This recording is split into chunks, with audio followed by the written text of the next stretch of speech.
One of the greatest impediments to success is understanding your challenge. If you don't understand it, it's hard to overcome it. In life, one of our greatest challenges is taivos, desires. You see, we don't really understand what they are, and we think unholy taivos is an indication that we are unholy. And that brings its own level of disgust, of yeyush. But what is taiva? I want to share with you an insight that changed my life from a Rav named Rav Vayimaen Morgenstern in his sefer Biyam Darkecha. But let me give you an example. Years ago, I read about this drug cartel that was evading the authorities. They didn't know how they had so much money. They blocked every bank account. They watched everything about these guys, but somehow they were so wealthy they were able to corner the market in drugs. Until they realized what they were doing was they were offering peasant farmers the ability to cross the border, but they weren't feeding them, and they got super hungry. And on the vans, they would pass out these candies that these farmers would take and they would eat. They'd cross the border and they'd all get sick. And they'd bring them to these facilities and heal some died, and send them on their way. And the authorities realized what they were doing was they were taking diamonds and they were congealing a candy shell around it.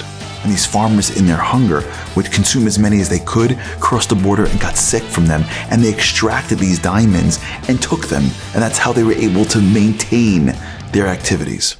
Rav Vayimaen Morgenstern says, you want to know what taiva is? Everything in this world is sustained by divine sparks, nitzoitzes, a bit of Hashem, a bit of or, everything. Sometimes you can access the or through positivity called mitzvos. But sometimes Hashem puts the or in a candy shell, in something that is illicit, something that's forbidden. The reason why you want that isn't for the candy, it isn't for the taiva. You want it because your neshama wants that nitzoitz. It wants that spiritual pleasure. And so you're drawn towards that thing. But when your eyes see it, when your heart sees it, it says, I know why I want it for. I want the shell, I want the candy. And for so many people, they go for the shell and eat the shell, getting spiritually sick. But some people get it. They go, what's the Harary giving me all these taivas? You know what they do? Look at the shell and go, I'm not going for the shell. And by not going for the shell, you know what they do? They unlock it. They unlock the outside, the klipa, and they release the spark, getting much more pleasure than they ever could have gotten from the outside shell. Al yidei his gavras, when you overcome it, ha'adam mekabel et hanitzos u'mishaneg, you get that spark and you get deeper pleasure. When you feel taiva, don't think I'm unholy. Think Hashem's going to give me a nitzotz, a spark. I'm about to be satisfied spiritually. And all I gotta do is not take the candy.